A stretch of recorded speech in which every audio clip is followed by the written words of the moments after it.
සුබ දවසක් ළමයි හැමෝටම. අපි අද කතා කරන්නේ 10 වසර පස්වෙනි පාඩම ත්‍රිකෝණ අංග සාම්‍ය. හරිද?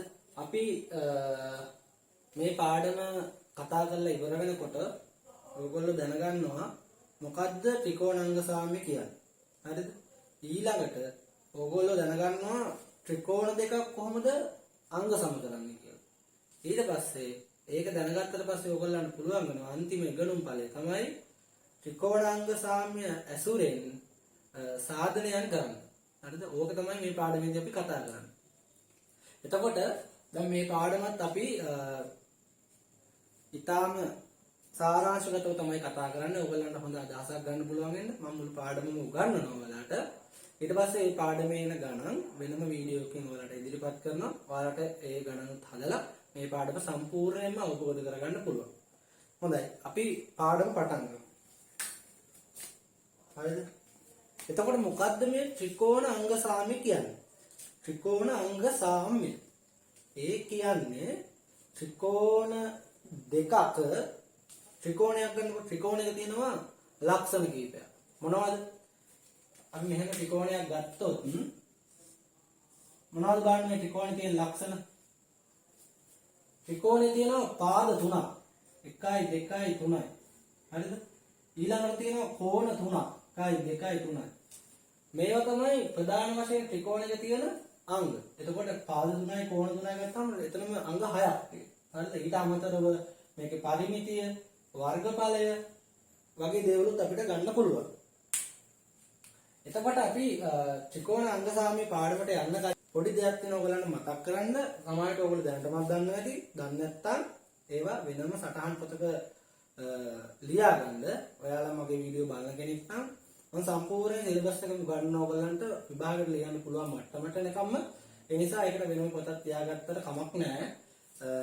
ඒ තමයි ඔයාලා දන්නවා සමාන්තර රේඛාවක්. සමාන්තර රේඛා දෙකක් තීරයක් රේඛාවකින් ඡේදනය වුණාම ඒ කියන්නේ සමාන්තර රේඛා දෙකක් සරල රේඛාවකින් කැපිලා ගියාම හැදෙනවා කෝණ කීපයක්. හරිද? මේ කෝණවල සම්බන්ධතාවය චුට්ටක් මතක් කරගන්න මේ පාඩමට ගොඩක් වැදගත් වෙනවා. මේ පාඩුවට විතරක් නෙමෙයි ඔයාලට ඉස්සරහට දිගටම ගණන් ගන්නදී මේක අවශ්‍ය වෙනවා. මේවත් අවශ්‍ය වෙනවා. හරිද? දැන් මම මේක සරලව කියලා දෙන්නම් ඔයාලට. දැන් බලන්න මේ තියෙන සරල රේඛා දෙකක්. සරල රේඛා දෙකක් කියන්නේ මේ දෙක කොච්චර අනන්තය දක්වා ගියත් එකට එකතු වීමක් නැහැ. ඒ කියන්නේ මෙහෙම ගිහිල්ලා මෙහෙම එකතු වීමක් නැහැ. මේ අතර තියෙන ලම්බ දුර මෙන්න මේ අතර තියෙන ලම්බ දුර හැම වෙලේම එක සමානයි. ඒ වගේ රේඛා දෙකකට තමයි අපි සමාන්තර රේඛා කියලා කියන්නේ. හරිද? එතකොට අපි බලමු දැන් මෙතන හැදෙන කෝණ මොනවද කියලා. ඔයාලට පේනවා මම මෙතනින් ගලවලා ගන්නම් මේ F අකුරට හැදෙන කෝණ. මේ බලන්න. මෙන්න සරල රේඛා දෙක තියෙනවා. මෙන්න තීරක රේඛාවක් තියෙනවා. හරිද? එතකොට මෙන්න මෙතනින් හැදෙනවා මෙන්න මෙහෙම F අකුරක්. එතකොට බලන්න මෙන්න මෙතන කෝණයක් තියෙනවා. මෙන්න මෙතන කෝණයක් තියෙනවා. හරිද? අපි මේ කෝණ වලට කියනවා අනුරූප කෝණ කියලා. මොනවද? අනුරූප කෝණ. ඒ කියන්නේ මේක අපි දාමුකෝ A කියලා. එහෙනම් මේක අනුරූප කෝණේ A. ඒ වගේම මේ F අකුර අනිත් පැත්තට හරවපුවාම ඒ කියන්නේ මෙන්න මෙහෙම. ඒ තියෙන්නේ ඒ හැදිච්ච අනුරූප කෝණයක් තමයි. කෝණ තියෙනවා මෙතන. බලන්න කොහොම කියලා. එතකොට අපි දාමුකෝ මෙතන B කියලා. එහෙනම් මෙතන B. බලන්න F අකුරේ උඩ හැදෙන කෝණයයි යට ඉරට යටින් හැදෙන කෝණයයි. හරිද? මේ උඩ කෝණේ නෙවෙයි. හරිද? මේවට අපි කියනවා අනුරූප කෝණ කියලා. මම නිකන් මෙහෙම මතක තියාගන්න කියන්නම්කෝ. මේවා අනුරූප කෝණ. අනුරූප කෝණ. කෝණ කියලා තමයි මේ සඳහන් කරන්නේ. මේ වකරුන් තමයි කෝණ කියලා කියන්නේ. හරිද? ඊළඟට බලන්න ඉසඩ් අකුරකුත් මේකෙන් හැදෙනවා. මේ කියන්නේ මෙහෙම. ඒ කියන්නේ මෙන්න මේ ආකාරයෙන් හැදෙන කෝණ. එතකොට බලන්නකො මෙන්න මෙතන තියෙනවා කෝණයක්, මෙතනක් තියෙනවා කෝණයක්. හැදිලා තියෙනවා මේ සරල රේඛා දෙක තීරා රේඛාවකින් කැපුණා. අපි ඒක එතකොට බලන්න දැන් මේකේ නම් මොනවද ඒකාන්තර කෝණ වෙන්නේ? අපි මේවට කියන්නේ ඒකාන්තර කෝණ කියලා. මේ ඉසඩ් අකුරට හැදෙන කෝණ ඒකාන්තර කෝණ. හරිද? මේ කෝණ වල විශේෂත්වය තමයි සමාන. අනුරූප කෝණ සමාන. මෙතන අංශක 50යි නම් මෙතනත් අංශක 50යි. මෙතන අංශක 50යි 130යි නම් මෙතනත් අංශක 130යි. ඒ විදිහට. එතකොට දැන් මෙතන හැදෙන ඒකාන්තර කෝණය තමයි මෙන්න මේ කෝණය මෙන්න මේ කෝණය. එහෙනම් මෙන්න මේ කෝණයට මේ කෝණය තමයි සමාන වෙන්නේ. ඒ වගේම දැන් මම මේකෙත් කිව්වා F අකුර අනිත් පැත්ත හරවනවා කියලා. ඒ වගේම Z අකුරත් අපි අනිත් පැත්ත හරවලා බලන්න පුළුවන්. බලන්න මෙතන තියෙනවා එන්න එතකොට Z අකුරක් තියෙනවා අනිත් පැත්ත හරවනවා. එතකොට එහෙනම් මෙන්න මේ කෝණේ මෙන්න මේ කෝණේ. මේක අංශක උදාහරණයකට අංශක 40යි නම් මෙතන කීයද? එහෙනම් අංශක 40යි. හරිද? ඒක ඒකාන්තර කෝණ. ඊළඟට තව එක ලක්ෂණයක් තියෙනවා මේකෙදි. දැන් බලන්නකෝ මම F අකුර ගන්නකෝ. F අකුරේ මම අනුරූප කෝණ වලට ගත්තේ මෙන්න මේ කෝණේ ඊට යට කෝණේ. දැන් මෙන්න මේ F අකුරේ උඩ හැදෙන කෝණේ ඉරට උඩින් හැදෙන කෝණේ. මේවට අපි කියනවා මිත්‍ර කෝණ කියලා. මේකේ විශේෂ ලක්ෂණය තමයි මේ කෝණ දෙකේ එකතුව අංශක 180යි. මේ ත්‍රිකෝණාංග සාමයේ පාඩම තමයි අපි කරන්නේ. මේක ඊට අමතරව ඔයගොල්ලන්ගේ දැනුමට එකතු කරේ මේ පාඩම උගන්වන්න යනකොට මේක අනිවාර්යයෙන්ම ඕන වෙනවා. ඒ නිසා තමයි මම මේක කලින්ම ඔයගොල්ලන්ට පොඩ්ඩක් මතක් කිරීමක් කරේ. මේවා අනිවාර්යයෙන්ම මතක තියාගන්න ඕනේ. හරිද? හොඳයි. අපි බලමු දැන් එමු පාඩමට. ත්‍රිකෝණාංග සාමය. ත්‍රිකෝණාංග සාමය කියලා මම මුලින් කිව්වා. ඒ කියන්නේ ත්‍රිකෝණාංග සාමය කියලා කියන්නේ එක ත්‍රිකෝණයක් තවත් ත්‍රිකෝණයක අංගවලට ඒ කියන්නේ මේ ත්‍රිකෝණේ තියෙන සෑම අංගයක්ම මේ ත්‍රිකෝණේ තියෙන සෑම අංගයකටම සමාන කරලා පෙන්වන එකට තමයි අපි කියන්නේ අංග සම කරනවා කියලා. එතකොට මොනවද මේ ත්‍රිකෝණේ තියෙන අංග? පාද සහ කෝණ ප්‍රධාන වශයෙන්. එතකොට අපිට දැන් පාද මේ ත්‍රිකෝණේ පාද තුනක් තියෙනවා. මේ ත්‍රිකෝණේ පාද තුනක් තියෙනවා. මේ ත්‍රිකෝණේ කෝණ තුනක් තියෙනවා. මේ ත්‍රිකෝණේ කෝණ තුනක් තියෙනවා. අපිට මේ ඔක්කොම සමානයි කියලා පෙන්වන්න ඕනේ නැහැ. හරිද? එතකොට මේවා ප්‍රමේයන් කියන්නේ කවුරු හරි කලින් හොයාගත්ත දේවල්. හරිද? ඒක නිශ්චිතයි. කොයි විදිහට බැලුවත් ඒක ස්ථිරයි. ඒක තමයි ප්‍රමේයක් කියන්නේ. එතකොට අපි මේ ත්‍රිකෝණ අංග සාමයේ පාඩමේ මෙහෙම ත්‍රිකෝණයක් තවත් ත්‍රිකෝණයකට අංග සම කරන්න පුළුවන් ක්‍රම හතරක් තියෙනවා. එතකොට අපිට ඒ ක්‍රම වලින් මේ අංග ඔක්කොම සමාන කරලා පෙන්වන්න ඕනේ. ඒ ක්‍රම ටික මොනවද කියලා අපි බලමු. හොඳයි. දැන් මෙතන තියෙනවා ත්‍රිකෝණ දෙකක්. මේ අපි කතා කරන්නේ අංග සමන අවස්ථා හතරක් තියෙනවා. ඒකෙන් පළවෙනි අවස්ථාව.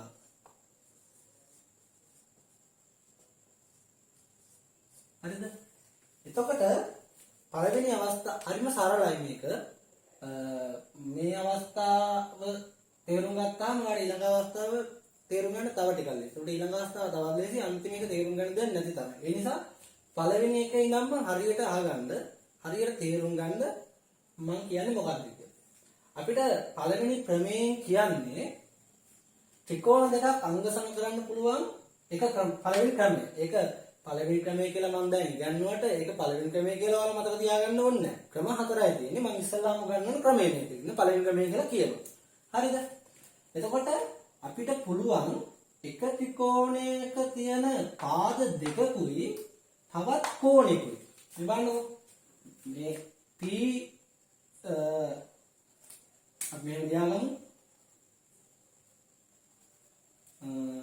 PQR කියලා ත්‍රිකෝණ නම් කරගමුකෝ.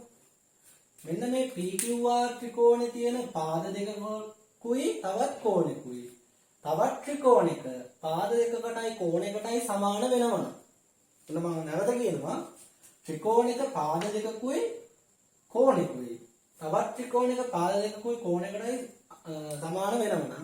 ඒ ත්‍රිකෝණ දෙක අංග සම වෙනවා. හැබැයි මේකදී ඕගොල්ලෝ අනිවාර්යෙන් මතක තියාගන්න ඕන දේ තමයි දැන් මෙන්න මේ පාද දෙක මැදි වෙලා තියෙන කෝණය තමයි අනිත් ත්‍රිකෝණය තියෙන්න ඕනේ. ඒ කියන්නේ අපි දැන් මෙහෙම.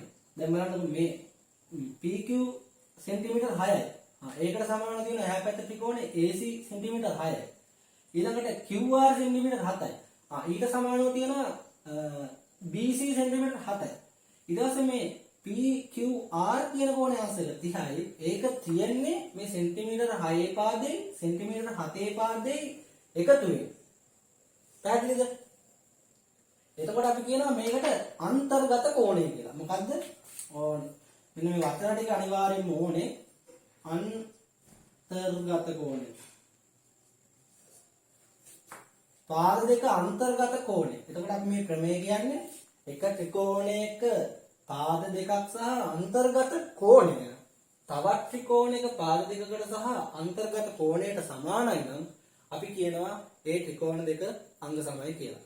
එතකොට අපි ඒක කෙටි කරලා කියනවා පළවෙනි අවස්ථාව පාද කෝණ අවස්ථාව කියලා.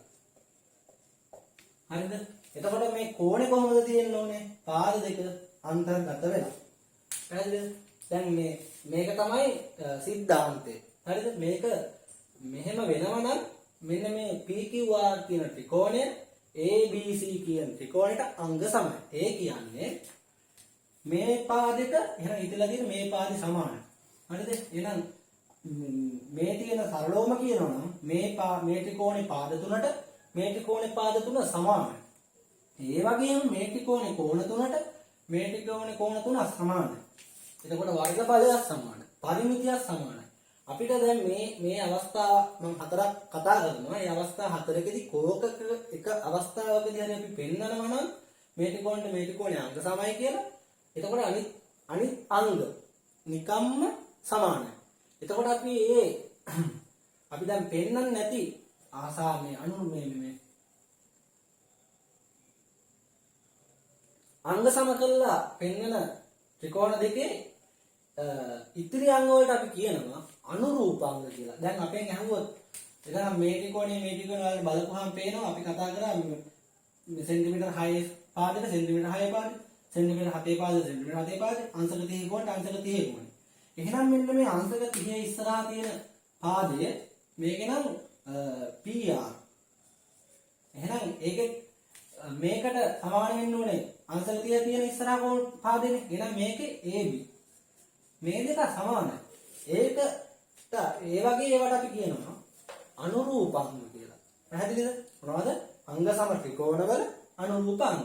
අපි අංග සම කරලා පෙන්නුවට පස්සේ ඉතිරි අහන හැම අංගයක්ම සමානයි. අපි නිදසුනක් බලමු කොහොමද අංග සම කරන්නේ, කොහොමද ඒක ලියන්නේ, කොහොමද ඒක පිළිවෙල අංග සම කරලා පෙන්වන්නේ කියන එක නිදසුන් දෙක තුනක් කතා කරමු. එතකොට ඔයගොල්ලන්ට පැහැදිලිවම මේ පාඩම ඉගෙන ගන්න පුළුවන්. හරි? දැන් මේ අපිට දීලා තියෙනවා ගාණක් දීලා තියෙනවා කියලා හිතන්නකෝ. අපිට අහන්නේ XYZ ත්‍රිකෝණය PQR ත්‍රිකෝණයට අංග සම බව පෙන්වන්න. අංග සම කරන්න. හරිද? අංග සම බව සාධනය කරන්න. ඔය විදිහට තමයි යන්නේ. ඒ කියන්නේ අපි අර කතා කරේ මේ ත්‍රිකෝණේ සෑම අංගයක්ම අනිත් මේ ත්‍රිකෝණේ සෑම අංගයකටම සමානයි කියලා පෙන්වන්න ඕනේ. එතකොට අපි දැනට කතා කරගෙන ඉන්නේ ත්‍රිකෝණ අංග සාමයේ තියෙන එක අවස්ථාවක්. අපි ඒක පළවෙනි අවස්ථාව කියලා කියමු. ත්‍රිකෝණයක පාද දෙකයි එහි අන්තර්ගත කෝණයයි. තවත් ත්‍රිකෝණයක පාද දෙකයි අන්තර්ගත කෝණයටයි සමාන වෙනවා නම් අංග සමයි. හරිද? අපි ලියන්නේ ඒක මෙන්න මෙහෙමයි. ඒක අපි සාධනයේ පිළිවෙල වල ලියන ක්‍රමයක් තියෙනවා. මෙන්න මෙහෙම ගන්න. දැන් අපි මම කියව දත්ත ටික මතකයි. මම සාධනයේ කොටස විතරයි මෙතන ලියන්නේ. එතකොට සාධනය අපේ අහන්නේ XY Z ත්‍රිකෝණේ සහ PQR ත්‍රිකෝණ වල. හරිද? මමයි මේ බලන්නේ XYZ මේ ත්‍රිකෝණ ලකුණක් දාලා තියෙන ත්‍රිකෝණය කියන්නේ. ත්‍රිකෝණයේ සහ මේ ත්‍රිකෝණයේ සහ PQR ත්‍රිකෝණ වල. ඒ කියන්නේ මේ ත්‍රිකෝණ වල මේ සාධනය තමයි අපි ලියන්නේ. දැන් අපි බලන්න ඕනේ ලියන්න කලින් ඇත්තටම මේක කොහොමද සාධනය කරන්නේ අංග සම වෙන්නේ කියලා. දැන් බලන්නකෝ මෙන්න මේ XY කියන පාදයට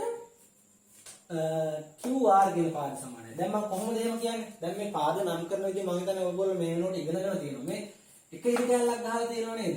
එහෙනම් අරකේ එක ඉරි කැලලක් ගහලා තියෙනවා කියන්නේ මේ පාදෙට මේ පාද තමයි සමාන වෙන්නේ.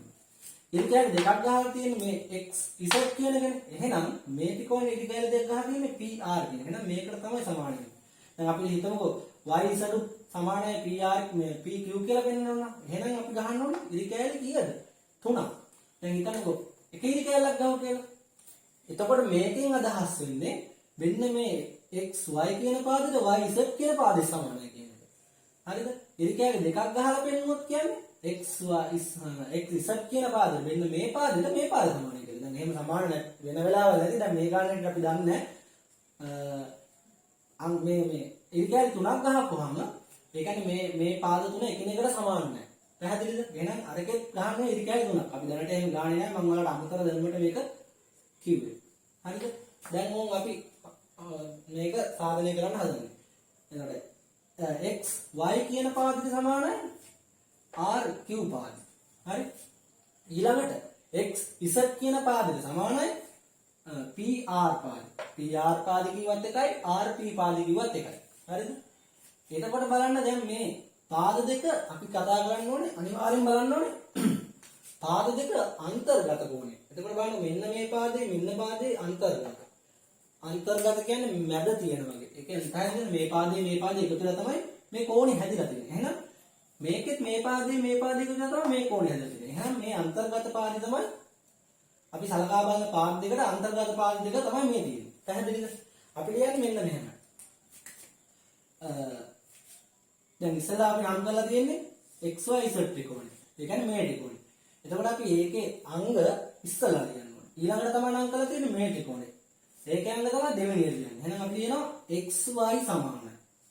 xy සමානයි xy කියලා කියන්නේ xy පාදේ සමානයි. අර ත්‍රිකෝණය නම් qr නැත්නම් rq. අපි qr කියලා ලියමු. qr. හරිද? අපි කොහොමද එහෙම කියන්නේ? අපිට හිතුව හැටියට එහෙම සමානයි කියලා කියන්න බෑ කිසිම දෙයක්. මේකට මේක සමානයි, මේ කෝණයට මේක සමානයි, මේක මෙහෙම වෙනවා කියලා කියන්න බෑ. එක්කෝ දත්තේ, ඒ කියන්නේ අපිට ගානේ එහෙම සමානයි කියලා දීලා තියෙනවා. දැන් මම කියවන මේක දීලා තියෙන්නේ කියලා.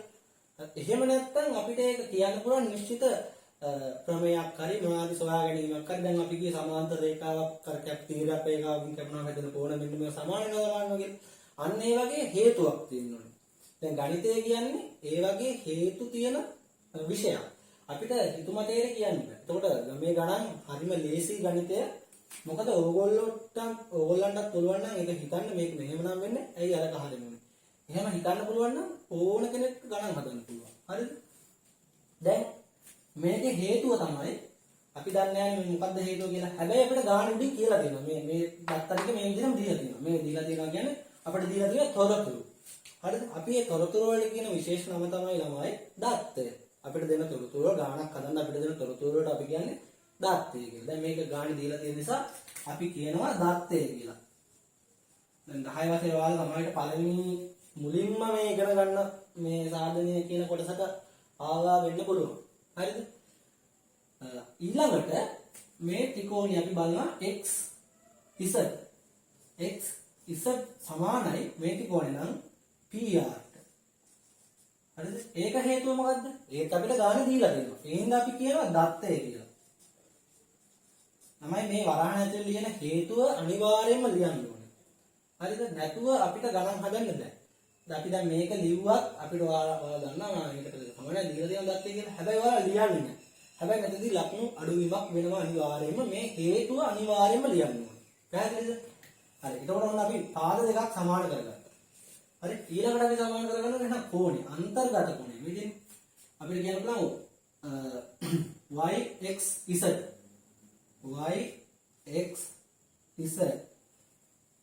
ළමයි කෝණය කියන්නේ උඩින් මොනම කාක පාදයක් දානවා. y x z කෝණය සමානයි අරකේ p r q කෝණයට. p r q ඒකේ කෝණය කියන්නේ ඔන්න උඩින් කාක පාදයක් දානවා. මොකක්ද හේතුව? ඒකේ තොරතුරු අපිට දීලා තියෙනවා. අපි ඒ නිසා කියනවා දත්තය කියලා. ඔන්න බලන්න. දැන් මේ ත්‍රිකෝණේ අංග 6ක් තියෙනවා. අර ත්‍රිකෝණෙත් අංග 6ක් තියෙනවා. හැබැයි අපි මෙතන අරගෙන තියෙන අංග 3යි. පැහැදිලිද? අපිට අනිත් අංග අවශ්‍ය වෙන්නේ නැහැ. මේක අංග සමන අවස්ථාවක් නේ. එතකොට දැන් මේ තොරතුරු ටික මේ දත්ත ටික මේ තොරතුරු ටික අපි හරියටම හොයාගත්තා කියන්නේ අපි දන්නවා දැන් මේ ත්‍රිකෝණේ අංග සම ත්‍රිකෝණ දෙකක් කියලා. හරිද? මේ මොන අවස්ථාවකටද කියලාත් අපි දන්නවා. අපි දැන් බැලුවේ ත්‍රිකෝණයක පාද දෙකකුයි අන්තර්ගත කෝණයයි සමාන වෙනවාද කියලා තමයි මේකෙදි බැලුවේ. එතන එහෙම වෙනවනේ. එතකොට මේක අපි අංග සම වෙන්නේ පාද දෙකයි කෝණයයි.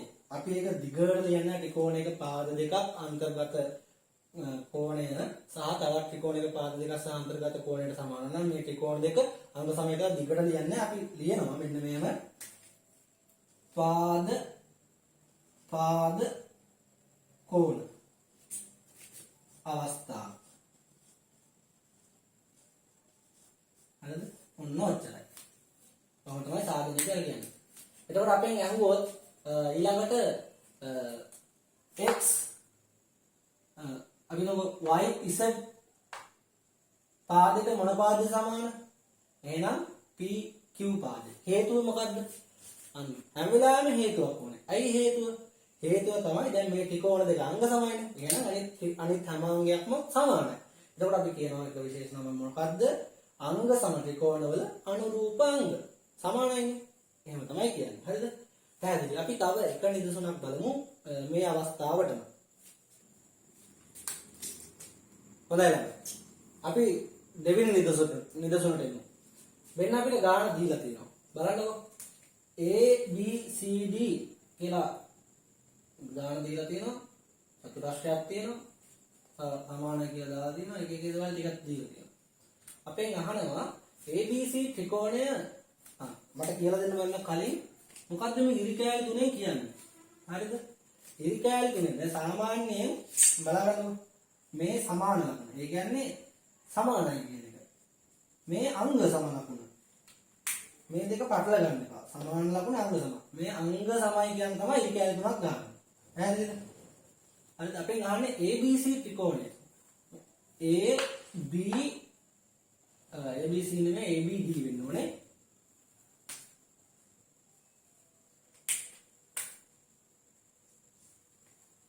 BCD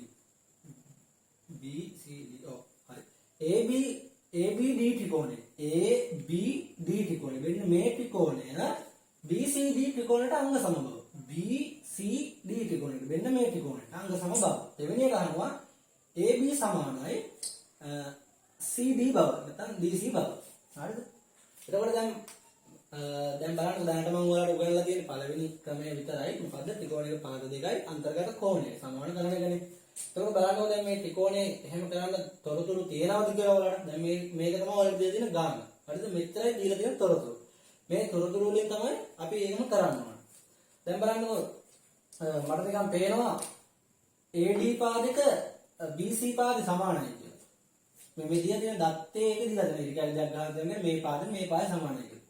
ඔන්න අපි එක පාදයක් හොයාගත්තා. හරිද? ඔන්න පාද එකක් හොයාගත්තා. ඊට පස්සේ පාද දෙකයි කෝණයයිනේ. දැන් කෝණෙත් දීලා තියෙනවා. මේ මොකද්ද ළමයි මේ කොටුවක් වගේ දාලා තියෙන්නේ? මේ තියෙන්නේ අංශක 90යි කියලා තියෙන එක. මේ ඍජු කෝණය කියලා කියන්නේ තමයි මේ කොටුවක් දාන්නේ. හරිද? එතකොට බලන්න මෙන්න මේ ත්‍රිකෝණේ ADB කෝණය. මේ ත්‍රිකෝණෙත් කොටුව දීලා තියෙනවා. එහෙනම් DBC කෝණය. එහෙනම් කෝණෙත් හරි. හරිද? පාදෙත් හරි. තව පාදයක් තමයි හොයාගන්න ඕනේ. හැබැයි අපි ඒක හොයාගන්න ඕනේ කොහොමද? කෝණේ අන්තර්ගත වෙන විදිහට. දැන් අපි ගත්ත කෝණේ මෙන්න මේකනේ. එහෙනම් මේ ත්‍රිකෝණේ සලකා බලපුවාම මෙන්න මේ පාදේ හරි. එහෙනම් මේ කෝණේ ගත්ත නම් අන්තර්ගත වෙන්න නම් මේ පාදේ වෙන්න බෑ. ඔව් අපිට මේ පාදේ ගන්න පුළුවන්. දැන් ඔයාලට පේනවද ඔන්න මේක තමයි ජ්‍යාමිතියේ තියෙන විශේෂම ලක්ෂණය ළමයි පේන්න ඕනේ ගණන් හදද්දි මේ ටක් ගාලා මේ තියෙන පාඩේ මේ තියෙන කෝණය මෙන්න මේකනේ හේතුව කියන එක ටස් ගාලා පේන්න ඕනේ. දැන් බලන්න සමහරක් කෙනෙකුට පේන්නේ සමහර කෙනෙකුට පේන්නේ නැති වෙයි. දැන් බලන්න මෙන්න මේ ABD ත්‍රිකෝණය හැදිලා තියෙන්නේ මෙන්න මේ පාදේ. මේ පාදේ නැත්තම් එහෙම ත්‍රිකෝණයක් නැහැ. හරිද? මේ මෙතන ඉඳන් DB කියන රේඛාව සරල රේඛාව නැත්නම් මේ පාදේ නිසා තමයි මේ ත්‍රිකෝණය හැදිලා තියෙන්නේ. ඒ ත්‍රිකෝණය අයින් කරොත් මෙතන ත්‍රිකෝණයක් හැදෙන්නේ නැහැ. ඒ වගේම DBC ත්‍රිකෝණය. මෙන්න මේ ත්‍රිකෝණය. මෙන්න මේ ත්‍රිකෝණය හැදිලා තියෙන්නේ මේ පාදේ. හරිද? එතකොට බලන්නකෝ මේ ත්‍රිකෝණ දෙකටම මෙයා පොදු පාදයක් විදිහට තියෙනව නේද? පොදු පාදයක් කියන්නේ මේ දෙන්නටම අයිති කියන එක. හරිද? එතකොට අපි කියනවා එහෙම දෙන්නටම අයිති පාද දෙන්නේ හරි තුන් දෙනෙක් හරි එහෙම වෙන්න පුළුවන් වෙලාවල මේ දෙන්නටම අයිති නිසා අපි කියනවා මේක පොදු පාදේ කියලා. හරිද? එහෙනම් දැන් බලන්න DC කියන්නේ දෙකටම එක දුරක් තියෙන්න ඕනේ. එහෙනම් මේ පාදේ මේ දෙන්නටම අයිති. එහෙනම් ඉතිරි පාදෙත් හරි. පාද තුන හරිනේ. පාද දෙකයි කෝණෙත් හරි. දැන් ඉතින් ඔයාලා දන්නවා ලියන ආකාරය. අපි ලියමු මෙන්න මෙහෙම. හරිද? ඒක ලියන්න මෙහෙම. සාධනය AD සමානයි. ඊට කලින් ලියන්න ත්‍රිකෝණ දෙක නම් කරන්න. අනිවාර්යෙන් ඒක කරන්න ඕනේ. ABD ත්‍රිකෝණයේ සහ BCD ත්‍රිකෝණ මේ ගානේ තියෙනෙත් එහෙමනේ. BCD ත්‍රිකෝණවල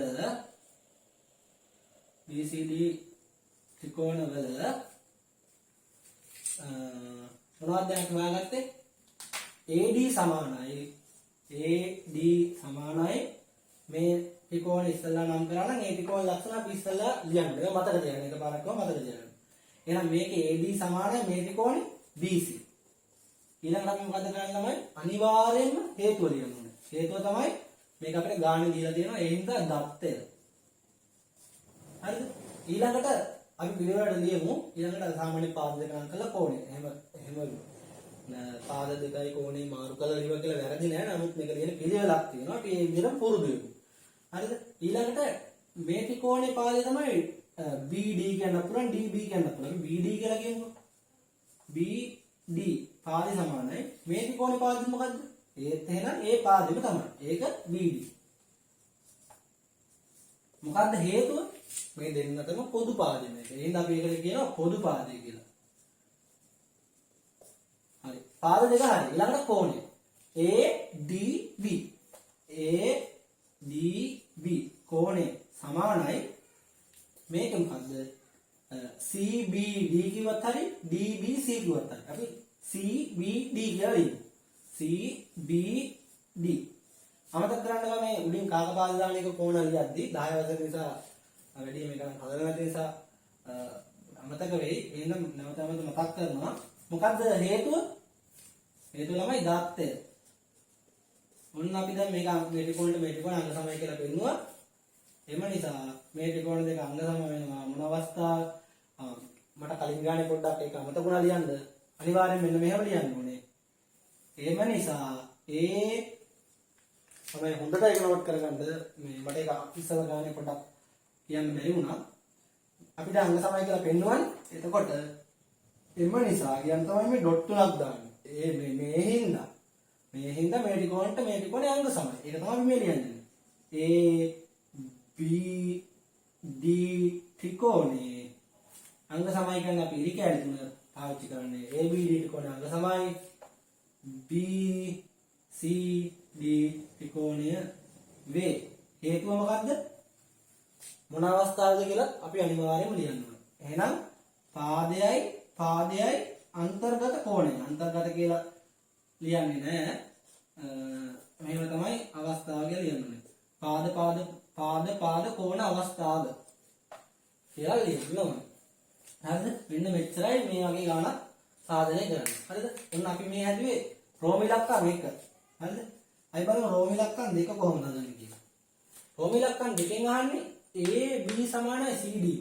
AB සමානයි CD බව. හරි සමානයි ළමයි. අපි දැන් ත්‍රිකෝණ දෙක අංග සම කරානේ. හරිද? ඒක බලන්න මෙන්න මේ විදිහට. ඒකත් පොඩ්ඩක් බලා ගන්නකො. දැන් මේ බලන්න කොහින් හරි ඔයාලට බලන්න පුළුවන්. AB පාදේ තියෙන්නේ දැන් ඇත්තටම මේක ඍජු කෝණයක ත්‍රිකෝණයක්. එහෙනම් මේක ඇත්තටම කර්ණය. දන්නවනේ? ඍජු කර්ණය කියන්නේ ඍජු කෝණයක ත්‍රිකෝණයක්. ඍජු කෝණයක ත්‍රිකෝණයක් කියන්නේ අංශක 90ක් කෝණයක් තියෙන ත්‍රිකෝණයක් අපි ඍජු කෝණයක ත්‍රිකෝණයක් කියලා කියනවා.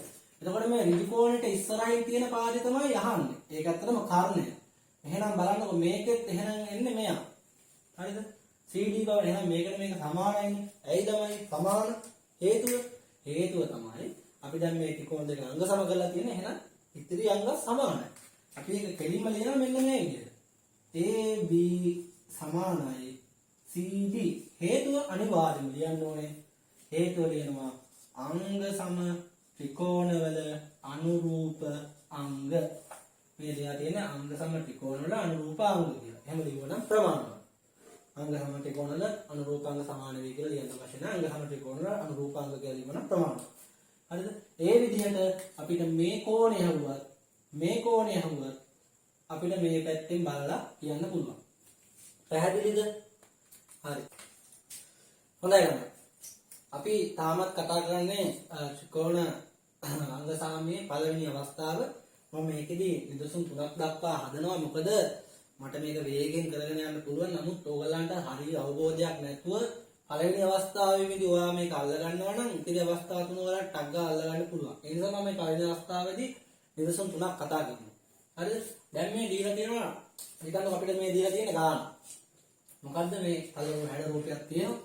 දත්ත ටිකක් අකුණු කරලා තියෙනවා. අපේ අහනවා ප්‍රශ්නේ අහන්නේ ABC ත්‍රිකෝණය අංග සමයි BCD ත්‍රිකෝණයේ බව. ABC ත්‍රිකෝණයේ අංග සමයි BCD ත්‍රිකෝණයේ බව.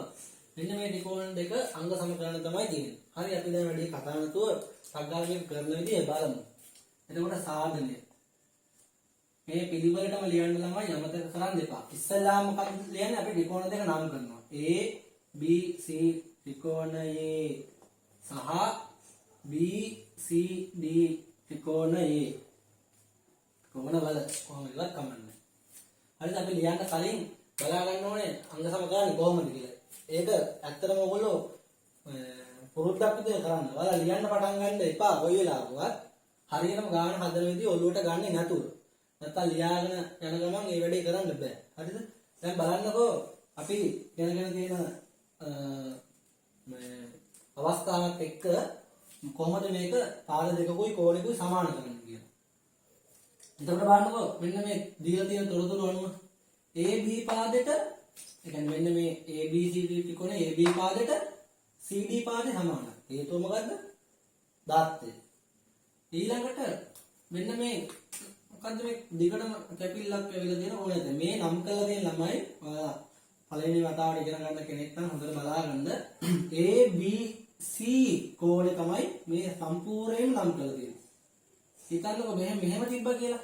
ඒ කියන්නේ මේ නම් කරලා තියෙන්නේ AB මෙතෙන්ට ගියත් එහෙනම් මේක ලියන්නේ D කෝඩේ. හැබැයි මේ ගාණ අපිට දීලා තියෙන්නේ මෙහෙම දීලා තියෙනවා. ඒ කියන්නේ A B C වෙනකම්ම මේක ඇවිල්ලා තියෙනවා. එහෙනම් මේ නම් කරලා තියෙන්නේ A B C කෝණේ. ඒ වගේම බලන්න මේ පැත්තේ තියෙන්නේ D C B කෝණේ. මේ ත්‍රිකෝණ දෙක ඔන්න කෝණෙත් හරි, පාදෙත් හරි. තව ඕනේ අන්තර්ගත කෝණය වෙන්න නම් දැන් මේ ත්‍රිකෝණය හලකා බලන්න. අන්තර්ගත පාදයේ වෙන්න නම් ඕනේ මෙන්න මේක. දැන් ඔයාලට කලිනුත් අපි ඉගෙන ගත්ත මේ එකම ආවා. බලන්න දැන් ABC ත්‍රිකෝණේ පිහිටලා තියෙන්නේ ඇත්තටම BC පාදයේ. මෙන්න මේක උඩ. ඒ වගේම BCD ත්‍රිකෝණේ පිහිටලා තියෙන්නේ BC පාදයේ උඩ. එහෙනම් මේ දෙකටම පොදු පාදය තමයි මේක. ඔන්න හරියට උඩ පාද දෙකක් තියෙන කෝණෙටයි.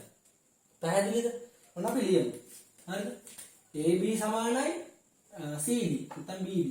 ඉස්සෙල්ලා නම් කරේ මේ ත්‍රිකෝණය. يعني මෙන්න මේ ත්‍රිකෝණය ඒ හින්දා ඒ ලක්ෂණ ඉස්සෙල්ලා ලියන්න ඕනේ. AB සමානයි CD. අනිවාර්යයෙන්ම හේතුව ලියන්න ඕනේ. මොකක්ද හේතුව? දාත්තය. ඊළඟට අපි පාද දෙක ඉස්සරහ ලියමු. BC පාද සමානයි. ඒ කියන්නේ මෙන්න මේ ත්‍රිකෝණේ BC පාද සමානයි. මේ ත්‍රිකෝණේ එහෙනම් ඒක BCම තමයි. ඒක මොකද්ද? පොදු පාදය. එහෙනම් BC පාදේ සමානයි BC. හේතුව පොදු පාදය. ඊළඟට අපි කෝණය ABC කෝණය. ABC කෝණය සමානයි කාපාදයෙන් වලින් දාන්න BCD. ඒ කියන්නේ මේ ත්‍රිකෝණේ BCD. BCD. හේතුව තමයි දාත්තය. හරිද? ඔන්න අපි දැන් අංග සම කරලා ඉවරයි. ඊට පස්සේ අපි ලියනවා එම නිසා. මේ කියන්නේ එම නිසා කියලා කියන්නේ ඩොට් තුනක් තියෙනවා. එම නිසා කියන්නේ මෙන්න මේ ලක්ෂණ තුන සමාන නිසා. එම නිසා A B C ත්‍රිකෝණය අංග සමයි BCD ත්‍රිකෝණයට. BCD ත්‍රිකෝණය වේ. මෙතනින් වරහන් දාලා ලියන්න මම යටින් ලියනවා. මොකක්ද අවස්ථාව? පාද කෝණ අවස්ථාව.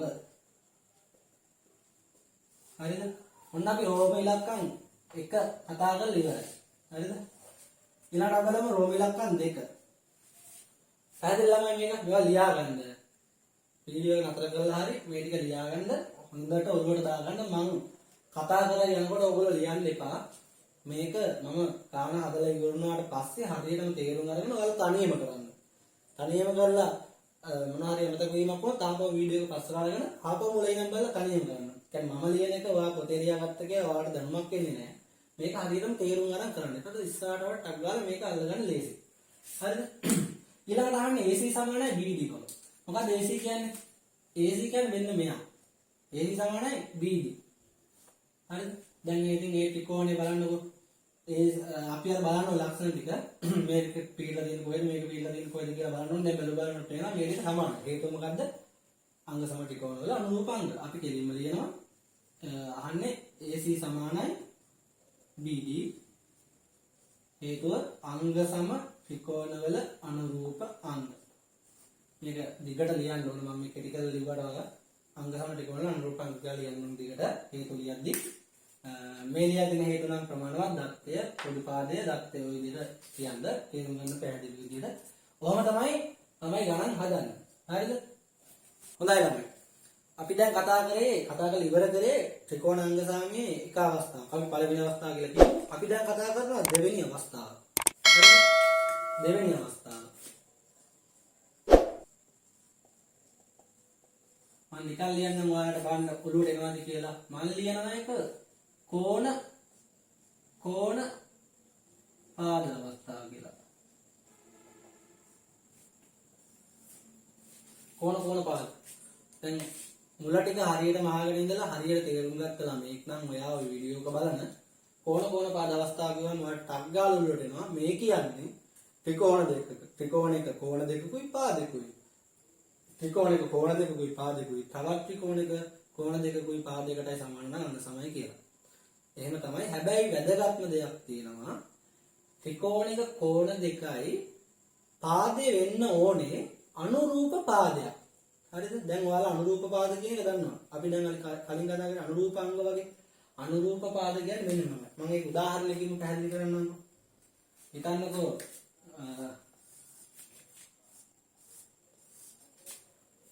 අපි හිතමුකෝ A B C P Q R. දැන් මේ කියන විදිහට කෝණ දෙකකුයි පාදෙකුයි. අපි හිතමුකෝ මෙන්න මේ කෝණෙට මේ කෝණේ සමානයි. තව ගන්නකො මෙන්න මේ කෝණෙට මේ කෝණේ සමානයි. හරි කෝණ දෙක හරි. හරිද? කෝණ දෙක ත්‍රිකෝණේ කෝණ තුනේ කොයි දෙකක් හරි කමන්නේ ගන්න පුළුවන්. හැබැයි ඒකත් තවත් අනිත් ත්‍රිකෝණේ කෝණ දෙකකට සමාන වෙන්න ඕනේ. හරිද? කෝණ දෙකයි පාදේ ගන්නදී ඒක වෙන්න ඕනේ. අපි හිතමු මේක අංශක තේරුම් ගන්න කියන්නේ දැන් ළමයි මම ඔයාලට කලින් ගන්න විදිහට මේ කෝණ නම් කරන්නේ දැන් මෙහෙම එකක් නේ දාලා තියෙන්නේ. මේකෙන් අදහස් වෙන්නේ ඇත්තට මේ කෝණයට මේ කෝණේ සමානයි කියලා. හරිද? එහෙම හරිද? ඉරි කෑලි වගේම තමයි කෝණ. මේ ඉරි කෑලි දෙකක් තියෙනවා. මේ කෝණයට සමාන මේ කෝණ. මේ කෝණ දෙක ඉරි කෑලි දෙකකින් සමාන කරලා තියෙන්නේ මේ කෝණය. හරිද? දැන් කෝණ දෙක හරි. කෝණ දෙක මේ ත්‍රිකෝණේ කෝණ. මම මේ කියන්නේ පාදේ තමයි ඔයගොල්ලෝ ගොඩක් වරද්ද ගන්න තැනක් මේක. අනුරූප පාදේ කියන්නේ අපි හිතමුකෝ මේ පාදේ ගත්තා කියලා. එහෙනම් අර ත්‍රිකෝණේ මොන පාදේ සමාන වෙන්න ඕන මේ දෙකම සමාන වෙන්න නම්? ඒක බලන්නේ ළමයි දාන්නකො.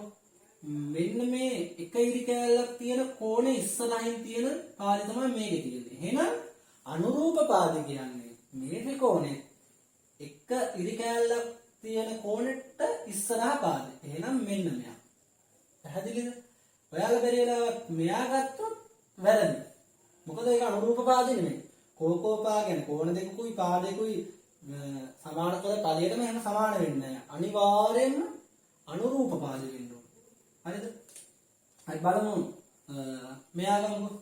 එතකොට මේ ත්‍රිකෝණය නම් එයා සමාන වෙන්නේ කොහොමද? මෙතන මේ පාදේ තියෙන්නේ මේ ඉරි කෑලි දෙකට ඉස්සරහින් තියෙන පාදේ. එහෙනම් මේකේ මේ ඉරි කෑලි දෙකට ඉස්සරහින් තියෙන පාදේ තමයි සමාන වෙන්නේ. ඒකට මෙයා ගත්තොත් මේක සමාන වෙන්නේ කොහොමද? මේක හරියටම කෝණ දෙක මැද තියෙන කෙන කෝණ දෙකටම මැද පොදු පාදේ. කෝණ දෙකටම පොදු පාදයක් කියලා තියෙන මෙයා. කෝණ දෙක මැද තියෙන පාදේ වගේනේ. එහෙනම් මේකේ කෝණ දෙක තියෙන නම් මෙයා. අන්න එහෙම වෙන වෙලාවට තමයි අපි දෙවෙනි අවස්ථාව කියලා අපි ඉගෙන ගන්නවා. මොනවාද? කෝණ දෙකයි අනුරූප පාදිකු. ත්‍රිකෝණයක කෝණ දෙකකුයි අනුරූප පාදිකු. ත්‍රිකෝණයක කෝණ දෙකකුයි අනුරූප පාදිකුයි තවත් ත්‍රිකෝණයක කෝණ දෙකකටයි අනුරූප පාදයටයි සමාන නම් ඒ ත්‍රිකෝණ දෙකත් අංග සමයි. පැහැදිලිද? ඒකට අපි කියනවා කෝණ පාද අවස්ථාව කියලා. කෝපා. ආයෙ මම මතක් කරන පළවෙනි අවස්ථාව මොකද්ද? ත්‍රිකෝණයක පාද දෙකයි කෝණයයි. පාද දෙකයි කෝණයයි. එතකොට ඒකේ කෝණේ කොහොමද තියෙන්න ඕනේ? කෝණේ අනිවාර්යයෙන්ම අන්තර්ගත කෝණය වෙන්න ඕනේ. ඒ කියන්නේ පාද දෙක මැදි වෙච්ච කෝණය. දැන් මේකේ පාදේ අරකේ පළවෙනි අවස්ථාවේදී කෝණය. මේකේ පාදේ වැදගත්. පාදේ කොහොමද තියෙන්න ඕනේ? අනුරූපව පිටලා තියෙන්න ඕනේ. පළවෙනි අවස්ථාවේදී අන්තර්ගත කෝණය වෙන්න ඕනේ. දෙවෙනි අවස්ථාවේදී අනුරූප පාදේ වෙන්න ඕනේ. පැහැදිලිද? ඔක හොඳට ඔලුවට දාගන්න ළමයි ගොඩක් වරද්දගන්නේ ඔන්න ඔය අනුරූප පාදේ ගන්නතු වෙන පාදයක් අර අංග සමය කියලා පෙන්වලා ලියනවා. හැබැයි වැරදි. හරි අපි නිදසුනක් කතා කරමු. ඒක ඔයාලට හොඳටම පැහැදිලි වෙයි. හොඳයි ළමයි. මෙන්න නිදසුනක් දීලා තියෙනවා. අපිට දීලා තියෙන ගාන තමයි මේක. ඒ කියන්නේ ABC ත්‍රිකෝණය අංග සමයලු XYZ ත්‍රිකෝණයට බව සහ AC පාදේ මෙන්න මේ ත්‍රිකෝණ AC පාදේ සමානයිලු XY පාදේ බව පෙන්වන්න. තන සාධනය කරන්න. හරිද? අපි දැන් මේක කරමු. දැන් සාධනය කියන්නේ මොකද්ද කියලා දන්නවා. සාධනය කියන්නේ සාධනය කරනවා කියලා ළමයි දැන් ඔයාලා දන්නවද මොකද්ද මේ සාධනය කියලා අපි කියන්නේ. සාධනය කරනවා කියලා කියන්නේ මේ ත්‍රිකෝණේ අංග සම බව පෙන්වනවා. ඒ කියන්නේ අපි තොරතුරු ලියලා දත්ත ලියලා මෙහෙම වෙනවා. ඒ නිසා තමයි මේකට සමාන වෙන්නේ. එනවා මේ කෝණයට මේ කෝණ විශාල වෙන්නේ කියලා අපි දේවල් ඇත්තටම හේතුවක් ඇතුව කියලා පෙන්වන එකට තහවුරු කරන එකට තමයි සාධනය කියලා කියන්නේ. හරිද? ඇත්තටම මේක නිකන් නඩුවක් කතා කරනවා වගේ සාක්ෂිත් එක්ක අපි මේක කියන්න ඕනේ. අපි හිතුමතේට කිසිම දෙයක් කියන්න බෑ. ගණිතයේ තියෙන ක්‍රමයේවල්, නීති රීති, හරිද?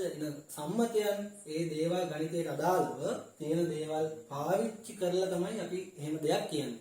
එහෙම දෙයක් කරලා පෙන්වන එකට තමයි සාධනය කියලා කියන්නේ. සාධනය කියලා ලොකුවට බය වෙන්න ඕනේ නැහැ. හරිද? ගොඩක් ළමයි කැමති නැහැ මේ ජ්‍යාමිතිය කොටසට. හරිද? දැන් ඔයගොල්ලෝ 10 වසරේ ඉන්නේ. මම අමතර දෙයක් කියන්නම්. සාමාන්‍යයෙන් ඔයා ගණිතයට ඒකක් ගන්න ආසාවෙන් බලාපොරොත්තු වෙන ළමයෙක් නම් අනිවාර්යයෙන්ම මේ ජ්‍යාමිතිය කියන කොටස දැනගන්න ඕනේ. ඔයාලට ජ්‍යාමිතිය බැරි නම් කවදාවත් ඒකක් ගන්න බෑ. මොකද පේපර් එකේ වැඩි බර ප්‍රමාණයක වැඩි හරියක් ප්‍රශ්න අහන්නේ මේ ජ්‍යාමිතිය කොටස් වලින්. හරිද? අනිත් ඒවා උත් අහනවා ඒ වගේම හැබැයි වැඩි හරියක් අහන්නේ මේ ජ්‍යාමිතිය කොටස් වලින්. ඒ නිසා මේක තාම වැදගත් පාඩමක් මුලින්ම ඔළුවට දාගන්න ඕන. මේක හොඳටම තේරුණොත් ඔයාලට හොඳටම මේ පාඩම තේරුණොත් ඔයා ජ්‍යාමිතියට ආස වෙනවා. හරිද? මෙතනින් තමයි ඇත්තටම මම හිතන්නේ ජ්‍යාමිතිය පටන් ගන්න හොඳම තැන 10 වසර ළමෙක්ට. මේක 11 වසරට ගියත් 10 වසර මේ පාඩම අමතක කරන්න එපා. 11 වසරටත් සෑහෙන්න අවශ්‍ය වෙනවා. මෙතනින් එහාට තමයි 11 වසරට උගන්වන්නේ. පැහැදිලිද? හරි. අපි පටන් ගමු මේක සාධනය කරන්න. දැන් දන්නවා ළමයි සාධනය A B C ත්‍රිකෝණයේ සහ XY Z ත්‍රිකෝණයේ හරි මම වාර කලින් කිව්වා අපිට ගාලා හොයා ගන්න ඕනේ කියලා. මේක නම් හරි ලේසි. කෝණ දෙක තියෙනවා. B කෝණය. ඒ කියන්නේ B කෝණයට Z කෝණය සමානයි. A කෝණයට Y කෝණය සමානයි. අපි බලන්න ඕන වැදගත්ම දේ තමයි අනුරූප පාදයේද මේ තියෙන්නේ කියන එක. දැන් බලන්න මෙතන තියෙන්නේ මේ ඒට ඉස්සරහින්. ඒ කියන්නේ එක ඉරි කෑල්ලට ඉස්සරහින් තියෙන අන ඉරි කෑල්ලක් තියෙන කෝණේ. අන ඉරි කෑල්ලට ඉස්සරහින් තියෙන පාදය තමයි මේකේ දීලා තියෙන්නේ. හරිද?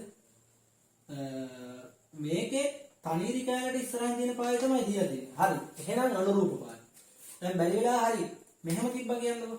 දැන් එතකොට මේ ත්‍රිකෝණේ මෙන්න මේ තන ඉරි කෑල්ලට ඉස්සරහින් තියෙන පාදය තමයි මේකේ සමාන එක දීලා තියෙන්නේ. හැබැයි මේකේ තන ඉරි කෑල්ලට ඉස්සරහින් තියෙන්නේ මෙන්න මෙයා. මෙයා නෙන්න ඕනේ හැබැයි දිලා තියෙන්නේ මෙයා. ඒ නිසා මේ පාද දෙක ඒක ගන්න බෑ. මේක තමයි අපිට දැන් ගන්න දීලා තියෙන්නේ. හරි විදියටම දීලා තියෙනවා. පැහැදිලි අපේ ලියා යන තියෙන්නේ කෝණ දෙක තියෙනවා. අනුරූප පාදෙත් තියෙනවා. හරිද? අපි ලියනවා මෙහෙම. ඉස්සලා අපි කෝණ දෙක නම් කරමු BAC. BAC සමානයි. BAC කියන්නේ එක ඉරි කෑල්ලක් තියෙනවා. එහෙනම් මේකත් ගන්න නම් එක ඉරි කෑල්ලක් තියෙනවා. අපි ගන්න පුළා XYZ කෝණේ. XYZ සමානයි. හේතුව මොකද්ද? දත්තය. පැහැදිලිද? අපි ගමු ඊළඟ කෝණය. අපිට ගන්න පුළුවන් ABC ABC කෝණය සමානයි. තමයි මතක තියාගන්න ඉස්සෙල්ලා නම් කරපු ත්‍රිකෝණයේ ලක්ෂණ ඉස්සෙල්ලා ලියලා අංග ඉස්සෙල්ලා ලියලා ඉන්නවා. හරිද? දැන් මේකේ ABC ගන්නේ ඉරි කැලි දෙකක් තියෙන එක. එහෙනම් මේකේ ඉරි කැලි දෙකක් තියෙන මෙන්න. එහෙනම් x z y නැත්නම් y z x x z y හේතුව දාත්තේ ගානේ දීලා තියෙනවා. ඊළඟට අනුරූප පාදද කියලා බැලුවා අපි. ඕ ඒ අනුරූප පාදේ තමයි. එහෙනම් අපිට ඒක ගන්න පුළුවන් BC සමානයි අනුරූප පාදේ x z හේතුව දාත්තය අපි ලියනවා. එම නිසා ABC ත්‍රිකෝණය අංග සමයි. කියන්නේ ABC ත්‍රිකෝණය අංග සමයි. කියන්නේ මේ ත්‍රිකෝණයට මේ ත්‍රිකෝණේ හැම අතකින්ම සමානයි. XY Z ත්‍රිකෝණය වේ. XY Z ත්‍රිකෝණය වේ. හේතුව මොකද්ද? කෝපා අවස්ථාව. කෝණ පාද අවස්ථාව. හරිද? පාද කියන්නේ ආයෙත් මතක තියාගන්න අනුරූප පාද. ඒක තමයි ඉතාම වැදගත්. හරිද? අපි තව එක නිදසුනක් බලමු ළමයි. මේ වීඩියෝ එක ටිකක් දිග වෙන්න පුළුවන්. ඔයා මේක හිමීට බලන්න, එක දිගටම බලන්න. මොකද නැත්තම් ඔයාලට මොනවාද අවස්ථා දෙකක් බලලා තව පැය දෙක තුනකින් තව අවස්ථා දෙකක් බලද්දී අර මුලින් බලපු අවස්ථා දෙක 150ක අමතක වෙනවා. හරිද? එතකොට ඔයාලට හරි අදහසක් එන්නේ. ඒ නිසා මේක හොඳ වෙලාවක් අරගෙන මේ පාඩම ඉවර වෙනකම් එක දිගට බලන්න. ඊට පස්සේ ඔයාලට මේ පාඩම ඔක්කොම ඔළුවට එනවා. ඊට පස්සේ මම ඔයාලට පුළුවන් ඔයාලගේ අභ්‍යාස පොතේ තියෙන ඔක්කොම ගණන් හදන්න. හරිද? ඒ මට්ටමට මම මේ පාඩම් වලින් නිදසුන් ගන්නවා. ඊට පස්සේ මේක අමතරව මම මේ සියලුම අභ්‍යාස පොතේ තියෙන අභ්‍යාසයි, තව පහුගිය විභාග වලට ආව ගණනුයි, තව ආදර්ශ ප්‍රශ්න පත්‍ර වල තියෙන ගණනුයි ඔක්කොම කලවම් කරලා මම ගණන් ටිකක් හදනවා වෙනම වීඩියෝ එකකින් මේ පාඩමේම නම දාලා ඔයාලට ඒකේ තියෙන ගණන් ටික බලාගෙන ඒක හදන්නේ කොහොමද කියලා බලා ගන්න පුළුවන්. හරිද? අපි දැන් නිදසුන් එකක් කතා කරලා අපි තව නිදසුනක් බලමු. හොඳයි ළමයි, වෙන්න තියෙනවා දෙවෙනි නිදසුන. හරිද? අපි මේ නිදසුන කතා කරලා ඊළඟ අවස්ථාව කරමු. ටක් ගාලා මේ නිදසුනින් මේක ඉවර වෙනවා. ඊට පස්සේ ඔයාලගේ ලේසි ඉතින් ටික තේරුම් ගන්න. අපි ගෙලින්ම මේක හදන්න පටන් ගමු. මේ ආන්නේ මේ තල රූපයක් කියලා තියෙනවා. ABE ත්‍රිකෝණයේ අංග සමයිලු CDE බව පෙන්වන්න. CDE කියන්නේ මෙන්න මේ ත්‍රිකෝණේ අංග සම බව පෙන්වන්න. හරිද? බලන්නකෝ දැන් අපි ඉගෙන ගන්න අවස්ථාවට ගහම මේක දීලා තියෙන්නේ. තමයි තව දෙයක් තමයි දැන් මේ අවස්ථා හතරම ඉගෙනුවාට පස්සේ ඔයා බලන්න ඕනේ මේක මොන අවස්ථාවකටද අදාළ වෙන්නේ කියලා. හරිද? දැනට මම උගන්වන්නේ දෙවෙනි අවස්ථාවෙන් අනිවාර්යයෙන් මේක දෙවෙනි අවස්ථාවෙන් තමයි තියෙන්නේ. හැබැයි හතරම ඉගෙනුවාට පස්සේ ගණන් එන්නේ ඕක කොයි අවස්ථාවෙන් හරි එන්න පුළුවන්. ඒ නිසා ටක් ගාලා මේ අවස්ථාව හතරම මතක් කරලා බලන්න ඕනේ. හරිද?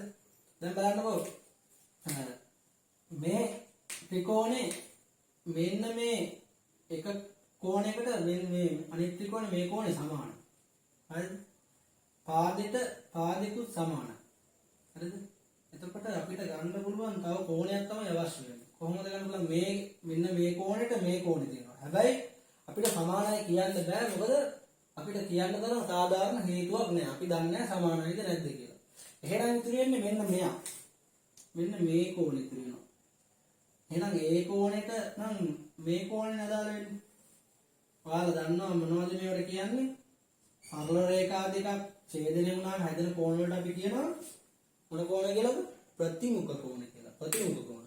සරල රේඛා දෙකක් ඡේදනය වෙනවා. එතකොට මේ පැත්තේ තියෙන කෝණයට මේ පැත්තේ තියෙන කෝණේ සමානයි. ඒකත් ප්‍රතිමුඛ කෝණ. මේ කෝණේ සමානයි. ඕම් බලන්නකො දැන් කෝණ දෙකයි පාදේ තියෙනවා. කෝණ දෙකයි පාදේ තියෙනවා. කෝණ දෙක හරි. පාදේ බලමු අනුරූප පාදයක්ද කියලා. මේ ත්‍රිකෝණේ පාදේ තියෙන්නේ මේ කෝණ දෙක මැද. එහෙනම් මේ ත්‍රිකෝණෙත් එහෙම තියෙනවා. බලන්න මේ කෝණේ මේ කෝණේ මැදනේ මේක තියෙන්නේ. ඕන් එහෙනම් වැඩේ හරි. දැන් අපිට ලියන්න මේක අංග සමවැද ත්‍රිකෝණ දෙකක්.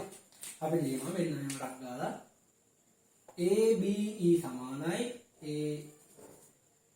ABE සමානයි මේකේ නම් මොකද සමානයි මේ තනියරි ගාලා තියෙන එක. අපිට පුළුවන් CDE හේතුව මොකද්ද?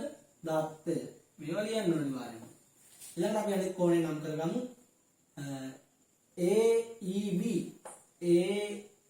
AEB කෝණය සමානයි මේකේ CDE කිව්වත් හරි DEC කිව්වත් හරි අපි ලියමු CED හේතුව මොකද්ද? தත්ත්වය නෙවෙයි. දැන් මේ කියලා නෑනේ අපි හොයාගත්තේ. හේතුව තමයි මොන කෝණද? ප්‍රතිමුඛ කෝණ. ප්‍රතිමුඛ කෝණ.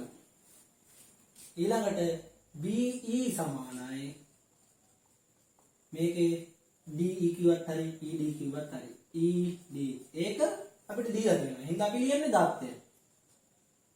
එම නිසා ABE ත්‍රිකෝණය අංග සමයි CDE ත්‍රිකෝණය වේ. හේතුව මොකද්ද? කෝණ පාද අවස්ථාව. ඇයිදලම හරි ලේසි මේක. ඔළුවට දාගන්න හොඳට බලන්න හරිම ලේසි පාඩමක් මේක. හරි අපි දැන් අවස්ථා දෙකක් කතා කරලා ඉවරයි. ටිකක් ගාලා බලමු තුන්වෙනි අවස්ථාව මොකක්ද කියලා. ඔන්න මම ලියනවා බලන්න ඔයාලට මේ කියන එක තේරෙනවද කියලා. පාද අවස්ථාව. ළමයි මේක හරිම ලේසි. ඒ කියන්නේ මේක ගණන් හදන්න දෙයක් නැති තරම්. මම මේක නිදසුන් හදන්නේ ඔයාලට පැහැදිලි කරනවා විතරයි. අපි හිතමු මේ ABC ත්‍රිකෝණේ මේ තියෙන්නේ PQ R ත්‍රිකෝණය කියලා. හරිද? Q අකුරනික 9 වගේ. Q. හරි. පාද අවස්ථාව. ඒ කියන්නේ සරලවම මේ ත්‍රිකෝණේ පාද තුන තුනට සමාන වෙනවා නම් ඒ ත්‍රිකෝණ දෙක අංග සමයි. පැහැදිලිද? ඒක මෙහෙම වෙන්න පුළුවන්. මේ පාදෙට මේ පාද සමාන වෙන්න පුළුවන්. මේ පාදෙට මේ පාද සමාන වෙන්න පුළුවන්. මේ පාදෙට මේ පාද සමාන වෙන්න පුළුවන්. බලන්න පාද තුන අනිවාර්යයෙන් අනිත් ත්‍රිකෝණේ පාද තුන සමාන වෙනවා කියලා. දැන් බලන්නේ ළමයි ඔයාලා හොඳට මේ වීඩියෝ එක බලන කෙනෙක් නම් ඇයි දැන් පාද තුනම ඉරිකැලි එක සමානව වෙන්න බැයිද? එහෙම ප්‍රශ්න වලට එන්න පුළුවන්. හරිද? මෙහෙම වෙන්න පුළුවන්. හරිද? ඒ කියන්නේ මේ පාදෙට මේ පාදේ සමානයි කියලා කියන්නේ. ඔයාලට ඔයාලා ඉගෙන ගන්න දේවල් දන්නේ පාද දෙකක් සමාන ත්‍රිකෝණ වලට අපි කියනවා සම ද්විපාද ත්‍රිකෝණ කියලා. ද්විපාද කියන්නේ පාද දෙකක් සමාන ත්‍රිකෝණ. එහෙනම් මේකත් සම ද්විපාද ත්‍රිකෝණයක්. නැත්තම් මෙහෙම වෙන්නත් පුළුවන්. මේ පාද තුනටම සමානයි. එහෙනම් අනිත් ත්‍රිකෝණෙත් එහෙම වෙන්න ඕනේ. ඒ පාද තුන ඒ ත්‍රිකෝණේ පාද තුන එකිනෙක සමානයි. සරලව මේ අවස්ථාවේ තියෙන්නේ එක ත්‍රිකෝණයක පාද තුන අනිත් ත්‍රිකෝණයේ තවත් පාදනේ පාද තුනයි තියෙන්නේ. ත්‍රිකෝණයක පාද වලට සමානයි නම් ඒ ත්‍රිකෝණ දෙක අංග තමයි පාද අවස්ථාව යටතේ. සාධනය ලියන්නේ අර දිගු විදිහටමයි. හේතුව දත්තයද පොදු පාදයක් වෙන්න පුළුවන්. උදාහරණයක් විදිහට බලමු මෙහෙම. මෙහෙම හිතන්න මෙන්න මෙහෙම එකක් ආවා කියලා. අපිට දෙයක් තියෙනවා දත්තය දෙන්න මේ විදිහට. මේ පාද දෙකට මේ පාද සමානයි මේකට මේක සමානයි. හරිද? ඔච්චරමයි දීලා තියෙන්නේ. හරිද? දැන් බලන්න මේ පාද සමානයි මේ පාද සමානයි. එහෙනම් මේ දෙකටම පොදු වෙන්නේ මෙයා පොදු පාද. එතකොට මේක පාද අවස්ථාව යටතේ අංග සමානයි. මේ විදිහට බලලා ගන්න ඕනේ. තේරුණාද? එතකොට හේතුවල දැන් මේ දෙක දත්තය කියලා ලියනවා. අපි සාධනය ලියන්නේ මේකට පොදු පාදය කියලා. අර කලින් ලිව්ව විදිහම තමයි. පැහැදිලිද? හරි. අපි අන්තිම අවස්ථාව කතා කරමු. හතරවෙනි අවස්ථාව. හොඳයි ළමයි. අපි දැන් ඉන්නේ ත්‍රිකෝණාංග සාමයේ අන්තිම අවස්ථාව. දැන් ඔයාලට මේක එක දිගට වීඩියෝ එක බලපු කෙනෙක් නම් දැන් කම්මැලි එපා වෙලා ඇති. එහෙම වෙලා තියෙන්නේ මේක ආසාවෙන් බලමු නැති කෙනෙක්ට. ඉගෙන ගන්න ආසාවෙන් බැලුවා නම් මොකද්ද මේ අවස්ථාවක් කියලා ආසාවෙන් බලනවා. හරිද? මම ඒ ළමයින් තමයි මේ බලන්නේ. හරිද? හරිද? දැන් මේ හතරවෙනි අවස්ථාව. මේක ටිකක් වෙනස්. අනිත් ඒවට වඩා. ඔන්න මම අවස්ථාව ලියන්න බලන්න ඔයාලට තේරුම් ගන්න පුළුවන්ද කියලා.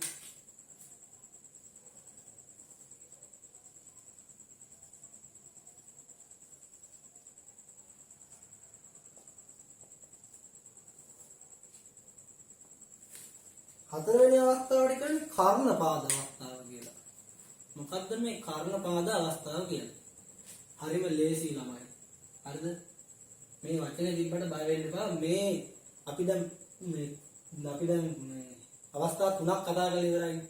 ඒ අවස්ථා තුනේ ලේසිම එක තමයි මේ තියෙන්නේ. කර්ණපාද අවස්ථාව.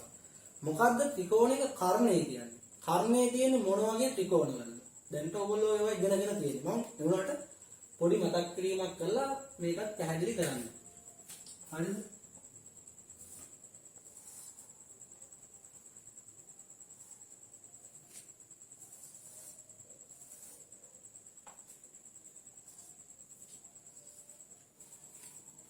තමයි කර්ණය තියෙන්නේ ඍජුකෝණී ත්‍රිකෝණවල. ඍජුකෝණී ත්‍රිකෝණයක් කියන්නේ ත්‍රිකෝණයක කෝණ තුනක් තියෙනවා. මුළු නැත්තම් මුළු කියලා අපි ව්‍යවහාරයේ කිව්වට අපි මුළු කියලා ගණිතයේදී භාවිත කරන එක්ක ශීර්ෂ කියනවා නැත්තම් කෝණ කියනවා.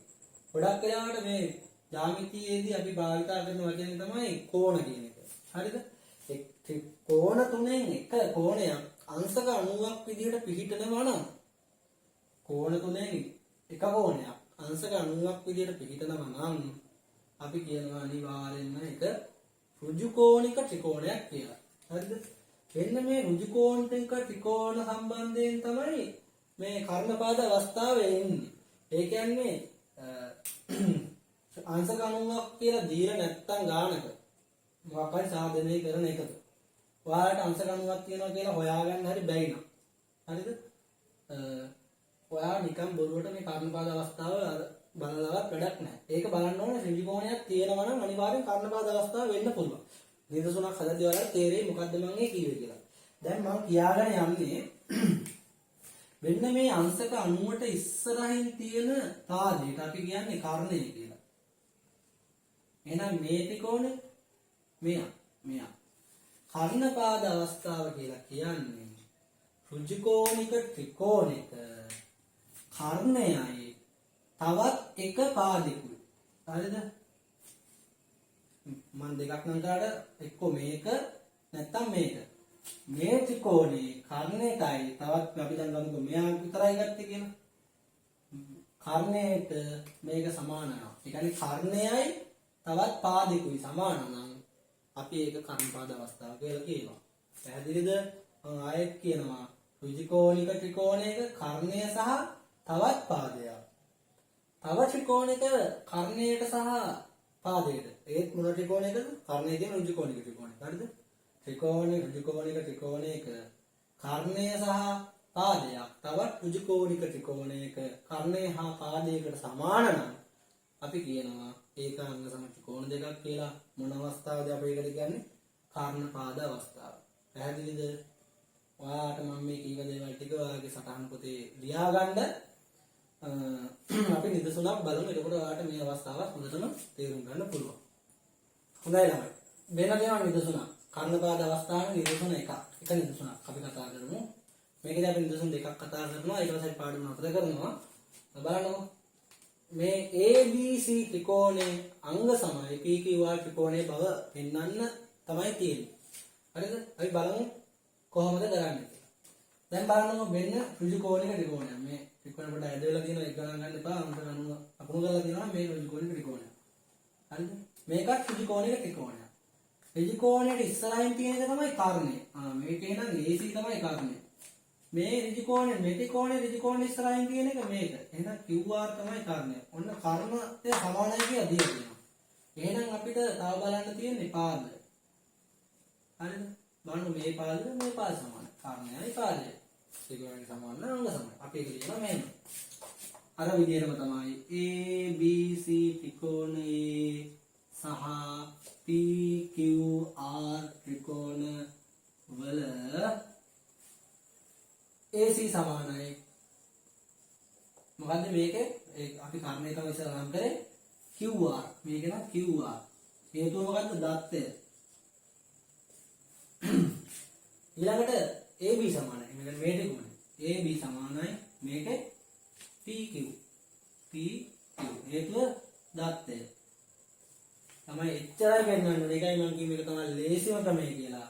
එම නිසා ABC ත්‍රිකෝණය අංග සමයි PQR ත්‍රිකෝණයට වේ හේතුව කර්ණ පාද අවස්ථාව. ඔච්චරයි. හරිද? හරිම ලේසි. හරිද? කර්ණ පාද අවස්ථාව තේරුණාද? හරි. අපි තව එක නිදසුනක් කතා කරමු. හොඳයි ළමයි. අපි කර්ණ පාද අවස්ථාවට කතා කරන අන්තිම නිදසුන ඒක අපි කතා කරන නිදසුන් දෙකයි මේකත් එක්ක. හරිද? ඔය ළමයි ගාන දීලා තියෙනවා උඩින් පොඩි මේකක් දත්තයක් දීලා තියෙනවා ඉස්සණු වෘත්තයේ අරේ වේ. ඒ කියන්නේ මේ කියන්නේ වෘත්තයේ අරේ. අරේ කියන්නේ ළමයි වෘත්තයේ මැද. හරිද? දැනට ඔයගොල්ලෝ වෘත්ත පාඩම ඉගෙනගෙන තියෙනවා මම හිතන්නේ 9 වසරේ වෘත්ත පාඩම තියෙනවා. ගොඩක් දේවල් දන්නවා. දැන් සාමාන්‍යයෙන් ඕන් ඔයාලට හිතාගත්ත හැකි මේ අපි ඉගෙන ගත්ත එක කොයි විදිහට දෙන්නේ කියලා. මේක ඇවිල්ලා ඊටාම ලේසි ගානක් ඊට වඩා කලවම් කරලා පාඩවල තමයි ඔයගොල්ලන්ට දෙන්නේ. මම අර අපි දැන් වෙන වෙනම ඉගෙන ගත්තා මේ අවස්ථාවල් ටික. ඒකට වා දක්ෂයෙක් වෙන්න ඕනේ. මේ අවස්ථාව කොහොමද කියලා වෙන වෙනම හඳුන ගන්න. හරිද? ඔයා පැහැදිලිව මේ ටික ඉගෙන ගත්තා නම් ඔළුවට දාගත්තා නම් මේව කරන එක එච්චර ලොකු දේවල් නෙමෙයි. හරි. දැන් අපි බලමු කොහොමද මේ අංග සම කරන්න ඕනේ කියලා. අහන ත්‍රිකෝණ දෙක මොකද්ද? PQS PQS මෙන්න මේ ත්‍රිකෝණයට QRS ත්‍රිකෝණ අංග සම වෙනවා. QRS ත්‍රිකෝණ අංග සම කියන්නේ. අපිට දීලා තියෙන දත්තය මේ දෙක අරේ කියලා දීලා තියෙනවා. මෙන්න මෙතන අංශක 90 කියලා දීලා තියෙනවා. එච්චර දීලා තියෙනවා. තමයි අපිට මෙහෙම ගානක් දුන්නාම අපි දන්න දේවල් අපි මේකේ දා ගන්න ඕනේ. හරිද? දැන් ළමයි මෙතන අංශක 90යි නම් මෙතන අංශක කීයද? එතනත් අංශක 90යි. ඇයි? සරල රේඛාවක පිහිටි කෝණවල අගේ නැත්නම් ලක්ෂයක කෝණවල අගේ සරල රේඛාවක බද්ධ කෝණවල අගේ අපි කියනවා අංශක 180 කියලා. එහෙනම් මේ සරල රේඛාව මේකත් 90යි නම් මෙතනත් 90යි. හරිද? පැහැදිලිද? ඔන්න අපි 90 හොයාගත්තා. තව මොනවද හොයාගන්න පුළුවන්? මේ ත්‍රිකෝණේ මේ පාදෙට මේ පාදේ සමාන. කොහොමද කියන්නේ? අපිට කියන්න හේතුවක් නැහැ. හරිද? මේක නම් පේනවා. මේ ත්‍රිකෝණේ මෙන්න මෙයයි දෙන්නටම පොදුයි මෙන්න මෙයා. ඒ නිසා මේ පාදෙට මේ පාදේ සමානයි. හරිද? එතකොට ඔන්න එක පාදයක් නම් හොයාගත්තා. දැන් කර්ණ පාද අවස්ථාව ගන්න අපි කතා කරන්නේ. දැන් කර්ණය කියන්නේ මේ අංශ ගන්නකොට ඉස්සරහින් තියෙන. එහෙනම් මෙයාට ඉස්සරහින් තියෙන. මේ පාදෙට මේ පාදේ සමාන කරගන්න ඕනේ. අපිට තොරතුරක් නම් දීලා නැහැ. මොකද්ද මේ වෘත්තෙකුත් දීලා දෙනවා අරයක් දීලා දෙනවා. රස්කාරම වගේ ලෝඩ වෙන්න ඕනේ. වෘත්තේ පරිධියේ ඉන්න. පරිධිය කියන්නේ වෘත්තේ වටේ පිට ධාරය. ඒක තමයි පරිධිය කියන්නේ. පරිධිය කියන්නේ කේන්ද්‍රයට යා කරන රේඛාවලට අපි කියන්නේ මොකද්ද? සරලවම අරය කියලා. එහෙනම් මෙතන ඉඳන් මෙතන තියෙන්නේ අරය. මෙතන ඉඳන් මෙතන තියෙන්නේ අරය. එහෙනම් මේ දෙක සමාන නැද්ද? ආන්න සමාන. එහෙනම් මෙයාට සමාන. හේතුව වෘත්තේ අරය. අන්න හරි. දැන් මේ අංශ ගණන කෝණයන්නේ. අංශ ගණන ත්‍රිකෝණයන්නේ. කෝණයක් අංශ ගණන ත්‍රිකෝණයක්. කියන්නේ ත්‍රිකෝණයක ත්‍රිකෝණයන්නේ. ඒකේ කර්ණයයි තවත් පාදයකුයි සමානයි. එහෙනම් මේ කර්ණය තවත් පාදයකුයි සමානයි. මේ කර්ණ පාද අවස්ථාවේදී අංග සමානයි. දැන් අපිට ඔක ලියන්න විතරයි තියෙන්නේ. අපි ලියනවා සාධනය PQS ත්‍රිකෝණයේ සහ QRS ත්‍රිකෝණවල ඉස්සලා අපි කර්ණය ලියමු. PS සමානයි මේකේ SR. මොකද්ද ළමයි හේතුව? අරය. වෘත්තේ අරය. නැත්තම් අපි සරලව ලියනවා අරය කියලා. අරයනේ තියෙන්නේ. ඊළඟට පාදයක් ඕනේ තව. SQ. මේ ත්‍රිකෝණය SQ. SQ සමානයි එහෙනම් මේ ත්‍රිකෝණෙත් SQම තමයි පොදු පාදයනේ. SQ සමානයි පොදු පාදය. එම නිසා PQS ත්‍රිකෝණය අංග සමයි QRS ත්‍රිකෝණය වේ. ඔන්නෝමයි ළමයි සාධනය ගණන් හදන්න. දැන් යහුවොත් අපිට වෙරෙලා මේකේ රෝම ඉලක්කම් දෙකක් හරි තුනක් හරි දාලා PQ සමානයි QR බව පෙන්නන්න කියලා අපිට කෙලින්ම ලියන්න පුළුවන් PQ සමානයි QR. හේතුව මොකද්ද? අංග සම ත්‍රිකෝණවල අනුරූප අංග. පැහැදිලිද? එහෙම තමයි ළමයි මේ සාධනය ගණන් එන්නේ. අපි දැන් මේ පාඩම ඉවරයි මෙතනින්. මේක ලොකු පාඩමක්. අපි වේගයෙන් කතා කරාට ටිකක් ලොකු පාඩමක්, කාලච්ඡේද ගානක් කතා කරන පාඩමක් මේක. ඔයාලා එක දිගට බලනවා නම් මේ පාඩම තේරුම් ගන්න පුළුවන්. දැන් මේ උගන්වපු ටික ඇති මම හිතන්නේ ඔයාලගේ අච්චුපතේ තියෙන ගණන් හදන්න. හරිද? දැන් අපි බලමු මේ පාඩමේ කතා කරපු එක සමරියක් විදිහට. දැන් ඔයාලා ලියාගත්තේ නැත්නම් මේ වීඩියෝ එක මුලින් ඉඳන් බලපු කෙනෙක් නම් මේ වෙනකන් දැන් හරි ලියා ගන්න වීඩියෝ එක වුණාට පස්සේ ත්‍රිකෝණයක් තවත් ත්‍රිකෝණයකට අංග සම කරන අවස්ථා කීයක් තියෙන්නේ? 4යි. පැහැදිලිද? ඒකේ පළවෙනි එක තමයි අපි කතා කරේ මොකද්ද? පළවෙනි අවස්ථාව මෙහෙමයි. ඒක පළවෙනි අවස්ථාව කියලා මතක තියාගන්න ඕනේ නැහැ. අවස්ථා 4යි. අවස්ථා 4 කොහොම මතක තියාගත්තත් එකයි. අපි කතා කරේ පළවෙනි අවස්ථාව විදිහට පළවෙනි අවස්ථාව, දෙවෙනි අවස්ථාව, තුන්වෙනි අවස්ථාව, හතරවෙනි අවස්ථාව කියන ගමතක් කරන්න අවස්ථා 4යි. ඒකෙන් එකක් තමයි පාද දෙකකුයි අන්තර්ගත කෝණයයි. තවත් ත්‍රිකෝණයක පාද දෙකකුයි අන්තර්ගත කෝණයටයි සමාන නම් අංග සමයි. පාද දෙකයි අන්තර්ගත කෝණය. එතකොට අපි ඊළඟ අවස්ථාවට එනකොට ආවා ත්‍රිකෝණයක කෝණ දෙකකුයි තව අනුරූප පාදකුයි. ත්‍රිකෝණයක කෝණ දෙකකුයි පාදකුයි තවත් ත්‍රිකෝණයක කෝණ දෙකකටයි අනුරූප පාදකයි. මොනවාද? අනුරූප පාදකයි සමාන නම් ඒක අංග සම ත්‍රිකෝණ දෙකක් කියලා කියනවා. තුන්වෙනි අවස්ථාව හරියම ලේසි. ත්‍රිකෝණයක පාද තුන තවත් ත්‍රිකෝණයක පාද තුනට සමාන නම් අංග සමයි. අපි අන්තිමට කතා කරේ ඍජු කෝණික ත්‍රිකෝණ සම්බන්ධයෙන්. ඍජු කෝණික ත්‍රිකෝණයක කර්ණයයි තවත් පාදකුයි තවත් ඍජු කෝණික ත්‍රිකෝණයක කර්ණයකයි පාදයයි සමාන නම් අංග සමයි. හරිද? එච්චරයි සමරිය. මේක ලියන විදියක් මම කිව්වා. ත්‍රිකෝණ දෙක නම් කරන්න ඕනේ. නම් කරපු ත්‍රිකෝණ ලක්ෂණ දෙක ඉස්සල්ලා ඒ පැත්ත ලියන්න ඕනේ. මේ ඊට පස්සේ දකුණට පැත්තේ නම් කරපු ලක්ෂණ දෙක ඒ ටික ලියන්න ඕනේ. අනිවාර්යයෙන්ම අපි කියන දෙයක් මොනවයි සමානයි කියලා කියනවා. අනිවාර්යයෙන්ම හේතුව ලියන්න ඕනේ. ඒ හේතු ටික කියලා තමයි අපි මේ දෙක අංග සමයි කියලා ලියන්නේ. ලියලා ඉවරලා අන්තිමට අවස්ථාව ලියන්න ඕනේ. මොන අවස්ථාවකටද ඒක අංග සම වෙන්නේ කියලා. හරි ළමයි. අදට අපි පාඩම නතර කරනවා මෙතනින්. අපි ඉක්මනින්ම මේකේ ගණන් හදන වීඩියෝ එකක් මම ඔයගලන්ට දානවා. එතකොට මේ පාඩම බලලා තේරුම් නැත්නම් තව පාරක් බලලා තේරුම් ගන්න. මොනවා හරි ප්‍රශ්න තියෙනවා නම් මගෙන් අහන්න යටින් කමෙන්ට් එකක් දාන්න. මම ඔයගලන්ට ඒවට පිළිතුරු දෙනවා. මේකේ ගණිත ගැටලු විසඳන එක මම ඉක්මනින් ඔයගලන්ට ලබා දෙනවා. හොඳයි ළමයි එහෙනම් සියලු දෙනාට සුබ දවසක්.